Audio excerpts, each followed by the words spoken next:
Hello everyone, good morning. అందరు ఎలాగున్నారండి? ఇంకా school open అవుతున్నాయి, హడావుడి లైఫ్ ఒకటి అయిపోయింది అనుకుంటే ఇంకొకటి అనమాట.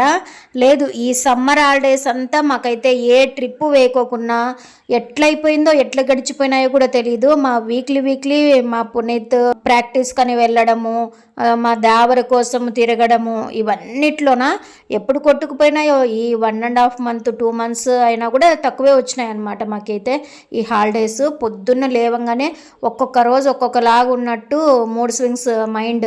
అలాగే పొట్టలో కూడా అలాగే ఉంటుంది. పొద్దున్నే ఏదో ఒకటి తాగల్లా అనిపించినప్పుడు రాగి జావ చేసేస్తానమాట. ఇంకా అప్పుడు ఎండలు ఎక్కువ నిన్నాయి, కోసం చేసి తింటాను. కొంచెం టిఫిన్ చేయడానికి లేట్ అవుతుంది. ఆ ఎండలకి విపరీతంగా ఎండలు నిన్నాయి కదా, కడుపులో ఒకలాంటి మంట వచ్చేస్తుంది. కొంచెం ఇది రాగి జావ అయితే కడుపులో చల్లగా ఉంటుంది కదండి, అది ఇచ్చేసినాను అనమాట. తర్వాత టిఫిన్కి ప్రిపేర్ చేస్తున్నాను. దోశలు ఎప్పుడు మా ఆయన ఫేవరెట్. దోశలు హడావుడి ఉన్నప్పుడే చేస్తావు, ఇంట్లో ఉన్నప్పుడు చేయవు, నువ్వు ప్రశాంతంగా కూర్చొని తినొచ్చు అని మా ఆయన ఒపీనియన్ అనమాట. ఎప్పుడు దోశ చేసినా కూడా నేను ఎందుకు మందంగా వేస్తున్నానంటే మెత్తగా సాఫ్ట్గా అలా నోట్లో పెట్టుకుంటేనే హల్వా లాగా లోపలికి పోవాలన్నమాట. అలాగే ఇష్టపడతారు కాబట్టి అలాగే చేస్తాను. ఎవరికి ఎట్లా ఇష్టమో అట్లా వేసేస్తున్నాను. తర్వాత మా పిల్లలకు కూడా వేసి ఇచ్చినాను కారం దోశలు. మరి మీకు ఎలాగ ఇష్టము? కామెంట్